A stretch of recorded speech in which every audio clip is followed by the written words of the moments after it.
Et comme on sait comment ça s'appelle, quand Moshe au buisson ardent, il a dit à Dieu, envoie Beyat et Shlar, envoie de ta main, Yad, c'est les mêmes lettres, la valeur numérique que David. Pourquoi Yad, c'est Yud, Dalet, et David, c'est Dalet, Vav, Dalet. Et ceux qui ont appris un peu les mathématiques de la Torah, Dalet et Vav, c'est 4, et Vav, ça fait 6, ça fait 10, et Dalet, ça fait Yad. C'est valeur numérique. Envoie David, envoie de la maison de David, envoie le dernier libérateur. Je ne veux pas délivrer ce peuple juif de l'exil de la Touma, de l'Égypte elle-même, pour les rentrer dans l'exil de la Gdusha, dans cet exil qu'on est. Envoie le dernier libérateur qui les sort pour de bon. Et même Dieu va lui dire, tu as bien parlé, tu as raison, parce que Dieu il avait dit, dis-leur que je suis celui qui, je serai avec eux et je serai, c'est-à-dire ça faisait sous-entendre que je suis avec eux dans cet exil et je serai avec eux dans tous les exils. Il dit à Dieu, mais attends, je ne vais pas leur dire que je les sors de cet exil pour les rentrer dans notre exil. Ça se dit pas, quoi. Alors il dit, t'as bien fait, dis-leur juste que je serai avec eux, tout simplement. Quoi qu'il se passe, je suis avec eux. Et c'est vrai que quoi qu'il se passe, Hachem il est avec nous, il est dans notre cœur, comme on connaît l'histoire, que une fois, il y a quelqu'un c'est une vidéo dans Vive la Torah. Il y a une vidéo comme ça dans Vive la Torah qu'il y a quelqu'un qui racontait sa rencontre avec le rabbi, que lui c'était quelqu'un qui était dans Yeshiva, il avait étudié et tout, il a tout arrêté, il est devenu quelqu'un qui s'occupait des musiques, du son des Rolling Stones, et il est devenu hippie comme ça, et un jour il a une remise en question, il est arrivé à New York, il avait entendu qu'il y avait un grand rabbi, alors il est parti le voir. Et il est parti voir ce rabbi, et il est arrivé quand le rabbi sortait de sa voiture, il allait sur une marche pour aller au 770, et il a arrêté, là-bas il a demandé, il est où Dieu? Et le rabbi lui a dit, il lui a fait un grand signe comme ça, genre il est partout. Et lui il a dit, non vraiment il est où? Ça n'avait pas suffi, ça n'avait pas répondu. Comme des fois on peut nous dire des choses qui sont vraies, mais ça ne nous répond pas personnellement. Il a dit, il est dans ton cœur. À ce moment-là, ce juif-là, il est parti en pleurant, et il s'est assis sur un banc, il n'a pas arrêté de pleurer, et après il a fait tchouva, et il est devenu un chaleur du rabbi, avec des enfants, Baruch Hashem, qui sont revenus à Torah et Mitzvot, et toute une génération de descendants qui sont liés à la Torah et attachés pour de bon éternellement à la Torah. Et donc on comprend que, effectivement, quand Dieu dit à Moshe, je serai avec eux, c'est que Dieu il est dans notre cœur. Mais comme Dieu, on va dire, il ne s'impose pas. C'est pas un roi, bien sûr c'est le roi des rois, mais c'est pas un roi qui s'impose, parce que ce ne serait pas un roi, ce serait un dictateur, il attend qu'on l'invite. Il attend qu'on l'appelle, qu'on lui laisse de la place. Comme il dit le rabbi de Kops, il dit le bon Dieu, il est là où on lui laisse de la place. Il attend qu'on lui laisse de la place. C'est quoi la place? C'est qu'on l'écoute. On l'écoute au-dedans de nous. On apprend à l'écouter. Et donc Moshe Rabbeinu, on revient au Sné, on revient dans tout ça, il a dit pourquoi il ne faut pas que envoie Beyat Ishlar, envoie le dernier libérateur. Pourquoi? Parce que Moshe, on nous explique que son âme, c'était une âme de Tohu, une âme qui est liée à un monde de désordre, de destruction. Et il savait qu'il ne pouvait pas apporter la délivrance complète. Il savait que ça devait venir par David Ameller, qui est une âme de la réparation, qui devait donner la réparation du monde, qui était un monde de désordre, ce monde, comme il est marqué dans le premier verset de la Torah, Bereshit bara Elohim et Hashamayim et Haaretz. Au commencement, Dieu créa le ciel et la terre. Vaeres, et sur la terre, Vaeres, Aïta Tovabu. Il y avait désordre et désolation. Et après, Vayomer Elohim, et Dieu il a dit, Yor, Vayor. Et il a dit que la lumière soit et la lumière soit. Et ce niveau de la lumière soit et la lumière fut, c'est le niveau de Mashiach. Et moi, je suis encore dans le niveau où je suis lié au désordre, à la destruction. Pourquoi? Parce que Moshe et son âme, c'était la sagesse du désordre. C'est-à-dire quoi? Il comprenait toutes les incompréhensions de la Torah. Le fait que tout ce qu'on a vu jusqu'à présent, il arrivait à comprendre. C'est pour ça que Moshe il était lourd de bouche et de langue. Pourquoi? Parce que le Zohar va nous dire qu'il était plus haut que la Torah chez Birtav, la Torah écrite, et la Torah chez BLP. Que pour lui donner la Torah, c'était une chute. Et comme c'était une âme du désordre, de la destruction, on le voit. On voit qu'il a fait quoi? Il a détruit les premières tables de la loi. Il a dit, c'est pas moi. Envoie Béatislar, envoie David. Et le Mashiach, c'est la fusion entre l'âme de David c'est le corps de David et l'âme de Moshe Rabbeinu. Et donc, on a dit tout ça. Et maintenant, qu'est-ce qui se passe? Ce Moshe Rabbeinu, il revient dans chaque génération. Il revient jusqu'à faire en sorte que l'âme de Moshe, elle arrive dans le corps de David Ameler. Et là, elle est revenue dans Mordechai Bedoro. Et ce Mordechai, lui, qui était le Moshe, il s'opposait farouchement. Il a dit, il ne faut pas y aller. Malgré tout, ils ne l'ont pas écouté. Et le fait qu'ils ont allé, qu'est-ce qui se passait dans ce buffet? Entre autres, on donnait du vin plus vieux que la personne. C'est-à-dire que s'il y avait une personne de 25 ans, on lui donnait un vin de 26 ans. Et ainsi de suite, comme ça. C'était vraiment, comme on a dit, le père, c'est représenté par l'ours. L'ours, il joue avec l'alimentation parce qu'il a une délectation de cette alimentation. Et donc, c'était vraiment un plaisir. Et au fait de manger avec eux, ils sont allés jusqu'à que le peuple juif n'a pas mangé cachère. Ils sont allés à ne pas manger cachère et voilà. Et qu'est-ce qui s'est passé? Il y a une accusation au ciel. Et dès qu'il y a une accusation au ciel, elle vient de la source de toutes les accusations, c'est la faute de l'arbre de la connaissance du bien et du mal. Elle a se ressurgi, cette faute-là, pour accuser de nouveau le peuple juif. Et qu'est-ce qui se passe? On connaît très bien les acteurs de l'arbre de la connaissance du bien et du mal. Il y avait Adam, Rava et le serpent, et Akadosh Baruch Hu, Dieu lui-même. Et dans ce cas de figure, ils étaient représentés par Esther, qui était Rava, qui devait faire cette réparation. Adam, qui était représenté par Mordechai. Le serpent, Aman, pas difficile de savoir. Et Akadosh Baruch Hu, bizarrement, on va nous dire c'est Achashverosh. Une des explications, on dit qu'à chaque fois que dans la Megillah, parce que Megillah, Esther, c'est quoi? Esther, ça veut dire voilé. C'est-à-dire qu'on voit que on voit pas le nom de Dieu dans toute la Megillah, comment c'est possible. On explique qu'à chaque fois qu'il y a Améler, Achashverosh, ça fait référence à Dieu. Et la Chassidut, ça veut dire encore plus, ça veut dire qu'à chaque fois qu'il y a Achashverosh, c'est Dieu lui-même. C'est un dévoilement de Dieu à travers lui. Bon.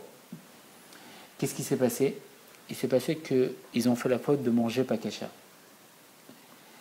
Et de là est venue l'accusation. Et pourquoi on doit jeûner demain? Parce que justement, quand on a mangé, c'est qu'on a mangé quelque chose qui était interdit. On a rentré au-dedans de nous quelque chose qui était impropre pour nous-mêmes.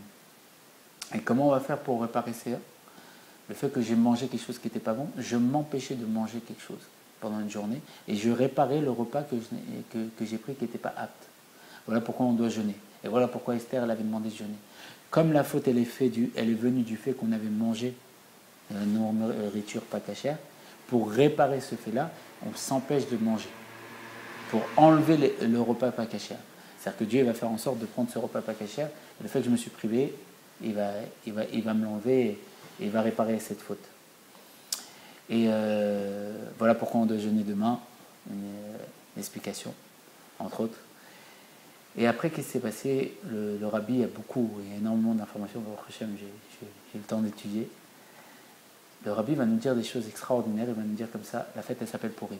Et dans le nom de la fête, il y a toute la fête en concentré. Qu'est-ce que ça veut dire Purim? Purim, c'est le tirage au sort. Et Purim, c'est au pluriel. Pourquoi on dit un tirage au sort au pluriel? Parce que Aman, il a tiré plusieurs tirages au sort. Parce qu'il y a plusieurs versions, plusieurs explications. Ce qu'il voulait trouver un mois où le peuple juif n'avait pas de mérite. Et donc il tirait, à chaque fois qu'il tombait sur un mois, il voyait qu'en Nissan, le peuple juif a été délivré par Dieu, donc il avait un mérite. Et chaque fête comme ça, Sivan, il y a eu Matan Torah. Chaque fête, il voyait que le peuple juif il avait un mérite. Mais il y a une fête, il voyait que le peuple juif n'avait pas de mérite, c'était le mois d'Adar. Pourquoi? Parce qu'il savait que le mois d'Adar, Moshe Rabbeinu, était, selon la connaissance de Haman, mort, mais selon la connaissance du peuple juif, voilé.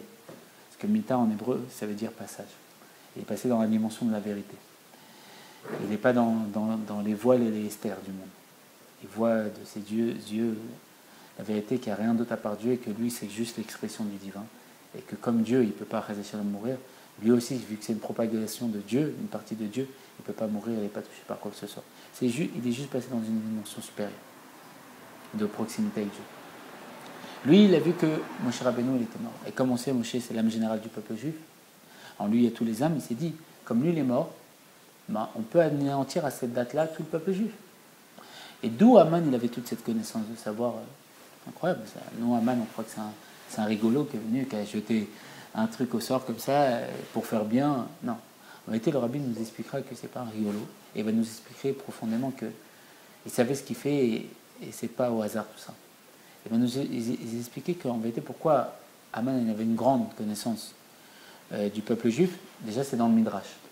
Dans le Midrash, on nous explique qu'Aman, il était coiffeur en Israël.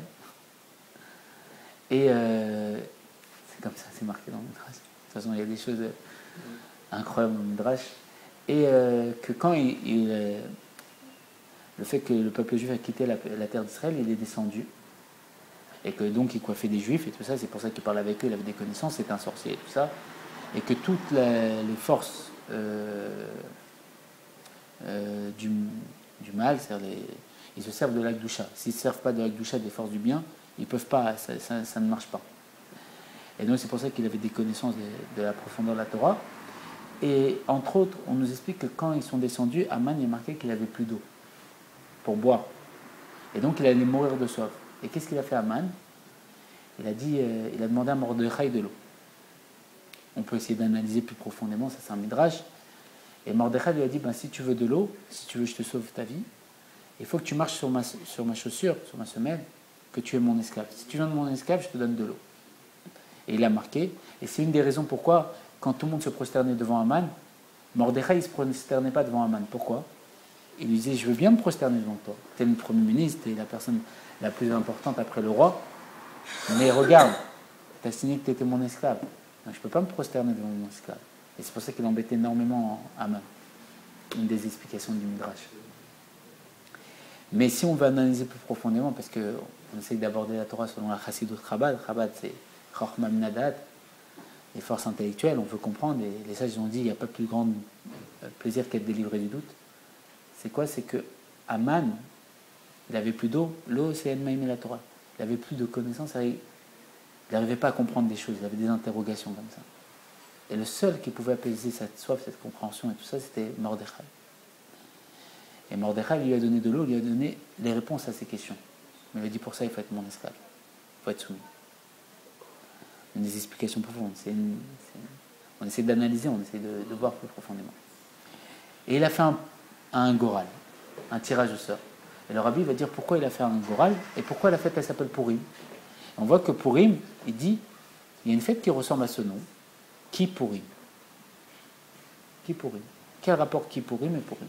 Et plus que ça, c'est Kippurim, ça veut dire comme Purim.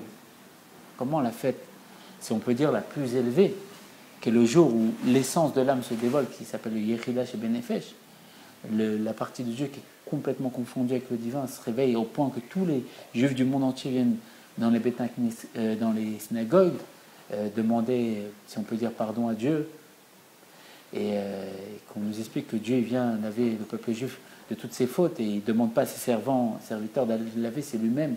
Il va, comme si on peut dire, aller laver. L'explication, c'est le Zohar, là-bas il ramène, c'est le Tanya qui ramène au nom du Zohar. C'est comme il va changer les couches dans les choses les plus sales de son fils, il va tout enlever avec ses mains, et il n'envoie pas un serviteur, c'est le roi lui-même qui va faire, parce qu'il aime son fils, comme un père qui aime son fils, et il le fait. Et même si ça ne donne pas envie, il l'aime et il le fait malgré tout. C'est comme ça. Cette fête-là où il nous lave de toutes nos fautes, parce que l'essence de la fête, c'est Yom Mechaper, c'est le jour qui expie les fautes, qui enlève toutes les fautes.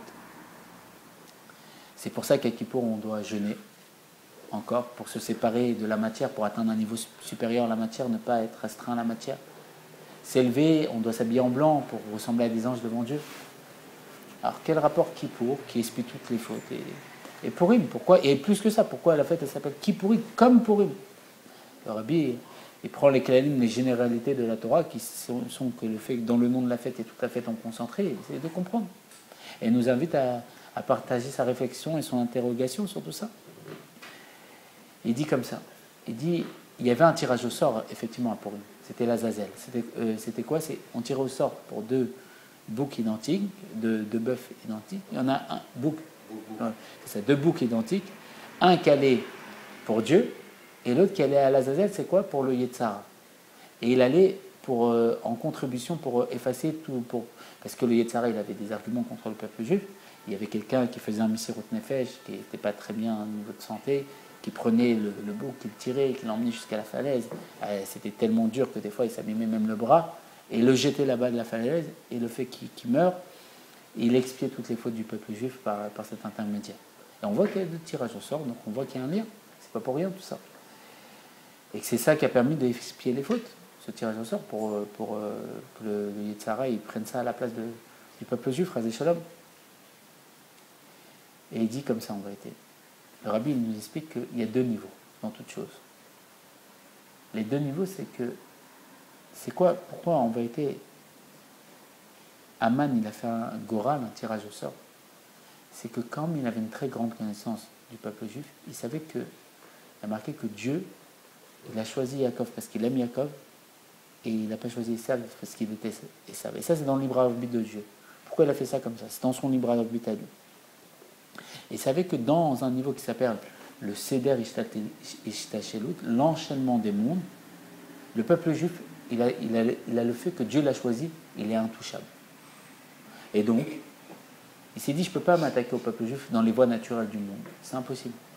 Selon les règles que Dieu a instaurées, il a donné tellement de mérite au peuple juif qu'on a vu qu'il y avait des géants, l'Égypte, ils sont attaqués à eux, ils sont tombés. Tous les gens, ils sont tombés.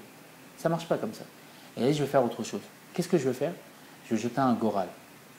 Je vais faire un tirage au sort. Je vais toucher un niveau qui est au-dessus de l'enchaînement des mondes. Le niveau au-dessus dans le sens où rien n'est décidé. C'est le niveau du sort. Et pourquoi, justement, le jour de Kippour, les fautes sont expiées? Et pourquoi Kippour s'appelle comme Pourim? Parce qu'il y a un niveau qui est avant le fait où il y a un niveau de cause à effet. J'ai fait une faute, alors je mérite ça. J'ai fait ceci, j'ai fait une bonne action, je mérite ça. Il n'y a pas de système de salaire ou de direction. Il n'y a pas de rien qui a été mis en place. Tout est en possibilité. Et ce niveau-là, c'est au-dessus du Seder Ishtachelut, au-dessus de l'enchaînement des mots, au-dessus de la décision de Dieu, de comment le monde doit se comporter, comment on doit se comporter sur Terre. Et pourquoi Yom Kippour, c'est le jour qu'expie tous les fautes? Parce que c'est marqué qu'on atteint ce niveau-là. L'Nifne Havaï, devant le nom de Dieu. Et devant ceci, avant le nom de Dieu. Avant ce nom de Dieu, avant que, si on peut dire, ce que le rabbi nous dira, que si on pousse le raisonnement profondément, on réfléchit, il n'y a que Dieu le juif. Et si on réfléchit encore plus profondément, le rabbi dit, il n'y a que Dieu lui-même. Avant qu'il y ait une distinction entre un peuple et Dieu lui-même. Dieu dans son intimité, qui n'a pas besoin de nom, parce que le nom, c'est pourquoi? C'est pour parler avec quelqu'un d'autre. C'est Dieu lui-même dans son intimité. Et là-bas, Dieu lui-même dans son intimité, il est une seule chose avec nous, parce qu'on a une partie de lui-même. Donc il ne peut pas s'incriminer, on peut dire. Il n'y a pas de faute là-bas. C'est pour ça qu'on nous explique que le Maguide de Mezrich, il ramènera sur le nom du Baal Shem Tov, comment c'est possible que l'âme juive qui donne la vie aux juifs, lui donne la vie pour faire une faute. C'est comme si, Razé Shalom, un père, il va donner de l'argent à son fils et il sait qu'il va faire des bêtises avec. C'est la cautionne. Il dit parce que, comme l'âme divine, c'est une partie de Dieu, Dieu c'est la source du bien va faire du bien.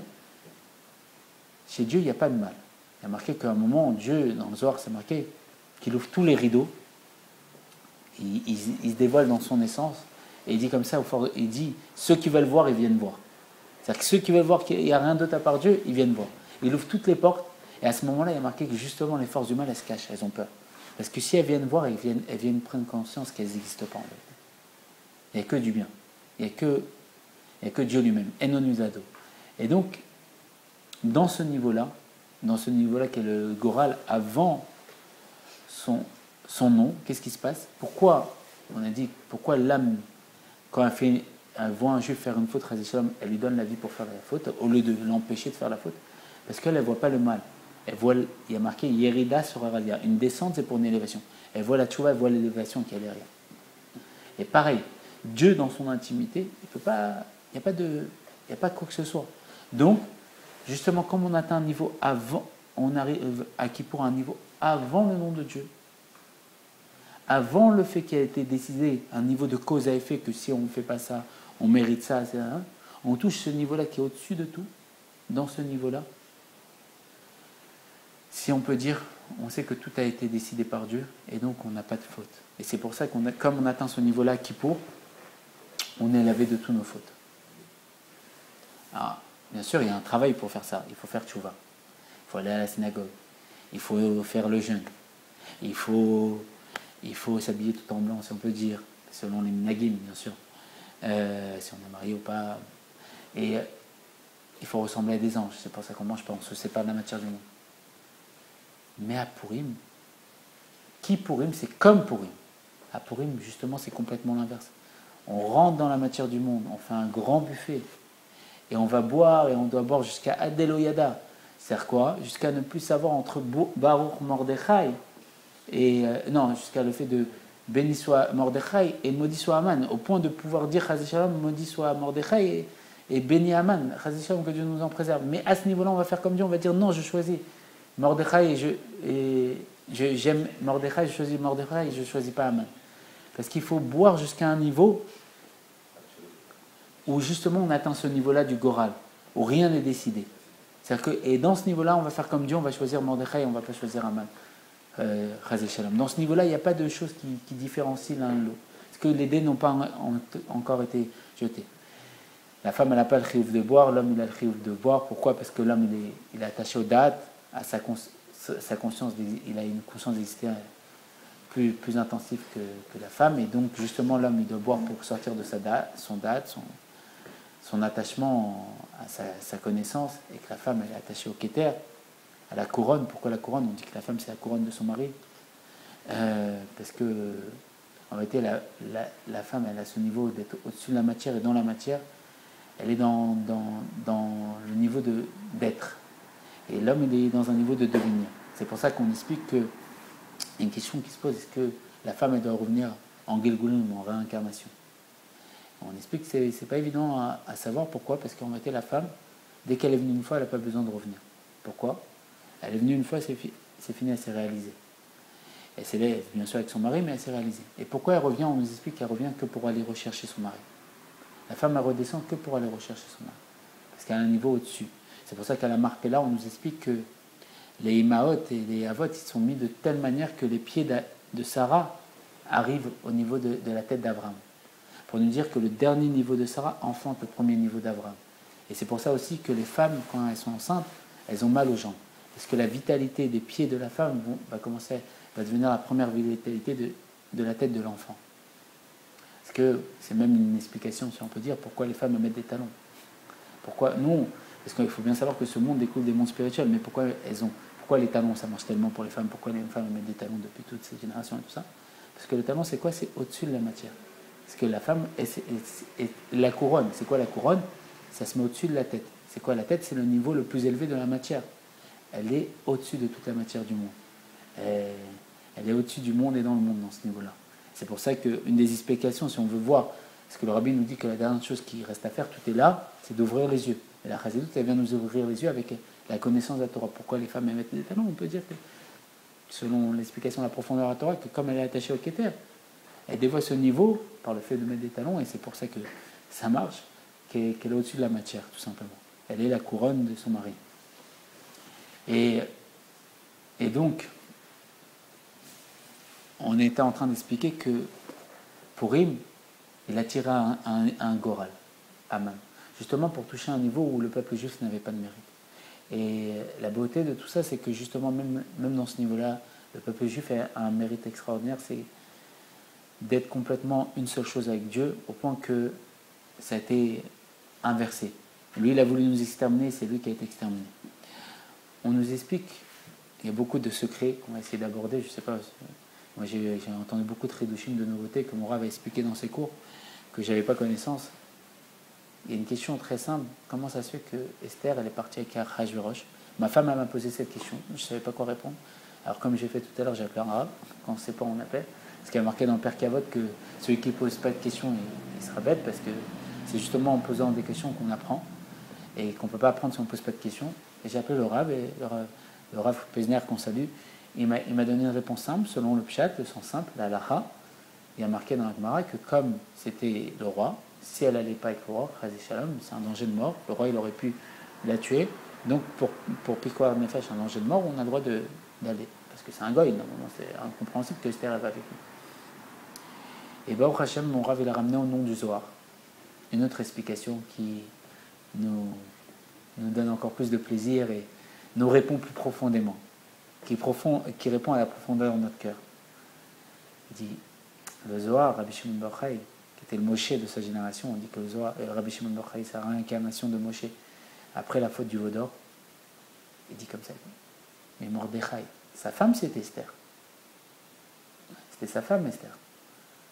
Comment c'est possible que la femme du Moshe Rabbeinu elle va avec elle, un goy, même si c'est le roi, comment c'est possible? Il dit c'est possible ça? Il dit non. Il dit alors c'est qui est parti avec lui? Il dit qu'ils ont fabriqué un Shindal, un démon, qui avait l'apparence d'Esther. Et donc, c'est pour ça que le roi il était avec elle, mais avec le démon, pas avec Esther elle-même. Mais quand Esther elle est partie voir le roi, vraiment, c'est justement quand elle a décidé de jeûner 3 jours. Elle a jeûné 3 jours, elle est partie voir le roi. Alors qu'elle n'a pas été appelée par le roi, que normalement il fallait demander au roi avant si on pouvait le rencontrer. Et elle est partie là-bas, et elle a trouvé grâce aux yeux du roi. Alors qu'elle avait jeûné, et que normalement, si une femme est jeune, elle est encore moins belle. Elle a trouvé grâce, il y a énormément de secrets. Quand elle s'est présentée là-bas, il y a marqué que le roi il devait lever le sceptre pour valider le fait qu'elle se présente ou pas, ou acquiescer ce qu'elle disait. Et il y a marqué que le roi ne levait pas le sceptre royal. Et en vérité, à ce moment-là, Esther représentait tout le peuple juif, parce qu'elle venait nous représenter pour annuler le décret qui a été opéré par Haman. Et la femme, comme c'est une femme qui est venue, une femme qui porte le nom d'Esther, le voile, on sait que la femme, elle est voilée, elle est dans la maison, elle s'occupe de tout, et on ne voit pas de tout ce qu'elle fait au quotidien, au jour le jour. Et elle vient, et qu'est-ce qui se passe? À ce moment-là, elle représente l'habitation. Elle représente dans le mot Hadar, on voit qu'il y a Aleph, Dar. Aleph, la Gemara nous a dit, c'est Aleph Shalom, c'est Dieu lui-même, et Dar, c'est l'habitation. Pourquoi le mois d'Adar? Si on a un procès, on doit attendre jusqu'au mois d'Adar et on va le gagner contre un non-juif. Parce que justement dans le mois d'Adar, c'est Aleph Dar. Dieu il se dévoile dans le Dar, dans son habitation. Et on sait que Dieu il a créé ce monde pour résider Betartenu avec nous, avec tout à chacun. Et donc, le dévoilement du fait de la réalisation de Dieu dans ce monde, c'est au mois d'Adar. Pourquoi? Parce que c'est la date, au mois d'Adar, on augmente la joie. Pourquoi on augmente la joie? Parce que c'est la naissance de Moshe Rabbeinu. Et réside à travers le Moshe Rabbeinu de chaque génération. Parce que c'est l'âme générale, et Betor Grono, il y a marqué qu'à travers la bouche de Moshe, Dieu y parle. Et donc, c'est pour ça qu'à ce moment, on peut gagner le procès avec un goy extérieur ou avec le goy qui est en nous, l'âme animale, le Yetzara qui est en nous. On peut tout gagner. Pourquoi? Parce que Dieu se dévoile dans son habitation. C'est pour ça, par le fait que, comme par Eshgera Pratit, Moshe Rabbeinu est né à cette date. Il se dévoile, Moshe Rabbeinu représente notre âme divine, la partie de Dieu qui est en nous. Et donc, à ce mois d'Adar, Esther, elle est partie, et devant le sceptre et tout ça, et devant le roi, et elle a représenté ce dar, cette habitation, où il manquait le niveau du Aleph. C'est pourquoi? Parce que l'habitation était fragile, dans le sens où Haman pouvait anéantir le peuple juif. Elle demandait de faire descendre le Aleph. C'est quoi faire descendre? Faire descendre la proximité avec Dieu, que Dieu dévoile qu'on est son peuple qui vient nous délivrer de tout ça et qu'il inverse le rôle et que celui qui a voulu nous tuer, il soit tué à notre place. Et il y a marqué qu'elle attendait que le sceptre soit levé.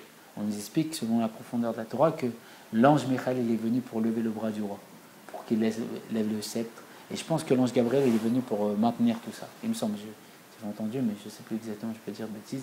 Mais il y avait c'est sûr que l'ange Michael est venu pour lever. Et le fait qu'il a levé le sceptre, il y a eu l'influence qui est venue, et ça a été inversé, et Haman, il a été décrété que c'est lui qui soit pendu. Il avait fait en sorte de faire une potence au-dessus de 50 coudées, 50 mètres, 50 amot, donc ça fait 25 mètres. Pourquoi encore 50? Parce qu'on sait très bien que Moshe a marqué qu'il est parti sur le mont Nebo. Nebo, pourquoi Nebo? On nous explique que Moshe était à la 49e porte de la connaissance. Et pourquoi il est parti sur le mont Nebo? Nebo, c'est Nunbo. Il est à la 50e porte de la connaissance. Il s'est élevé dans le 50e niveau. Et donc, justement, Haman, il avait connaissance de tout ça. Il a voulu pendre le Moshe Bédoro, le Moshe de la génération qui était Mordechai, au-dessus du niveau du 50. Parce qu'il savait que dans le niveau des 50 portes de la connaissance, il n'y avait pas d'impact sur lui. Donc, on voit vraiment que c'était quelqu'un qui avait des connaissances élevées.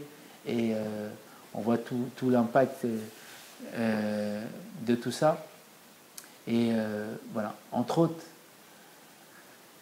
je pense qu'on a assez dit, mais voilà entre autres pourquoi il faut jeûner demain, parce que pour le fait qu'on a pris un repas qui n'était pas adapté, et donc on va se priver d'un autre repas pour remplacer le repas qui n'était pas adapté qu'on a pris, parce que c'est nous-mêmes, dans nos vies passées, qui avons pris et assisté à ce repas, parce qu'on est des Guigoulim, on revient en réincarnation. Et de là, on comprend, comme on a dit, que Esther, c'était pas elle, c'était un Shindalet qui est parti avec Achashverosh, ça nous rassure, le Hachem. Et voilà. Et je ne sais pas s'il y a des questions. Non, ça va. Des questions?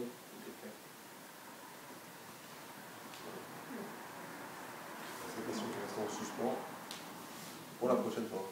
Moi, je pensais que quand on jeûnait, parce que c'était Esther devait parler au roi. On avait peur. C'est pour ça qu'on jeûnait. Je ne pensais pas qu'on jeûnait parce qu'il ne mangeait pas cachère. Justement, pour réparer le fait qu'on n'a pas mangé cachère, on jeûne, on s'empêche de prendre de la nourriture. Moi, je pensais que le jeûne qu'on faisait, c'était pour... Voilà, maintenant on comprend pourquoi on doit jeûner demain. Non, je pensais qu'on jeûnait parce que Esther devrait voir, parce qu'elle a jeûné pour voir le roi. Elle a jeûné un peu moins de 3 jours. Oui, elle avait demandé, elle a jeûné un peu moins de 3 jours. 3 jours, on me C'est la semble. seule. Non, tout le peuple juif a jeûné 3 jours, sauf elle. Elle a un tout petit peu moins que 3 jours. Ah bon? J'avais entendu. Parce qu'elle a mangé avant d'aller voir le roi. Pour avoir une allure un peu plus... Ah, je sais pas. Razak. Ce que j'ai entendu. Ouais. Un tout petit peu moins, peut-être 1 heure avant. Elle a cassé le jeûne 1 heure avant.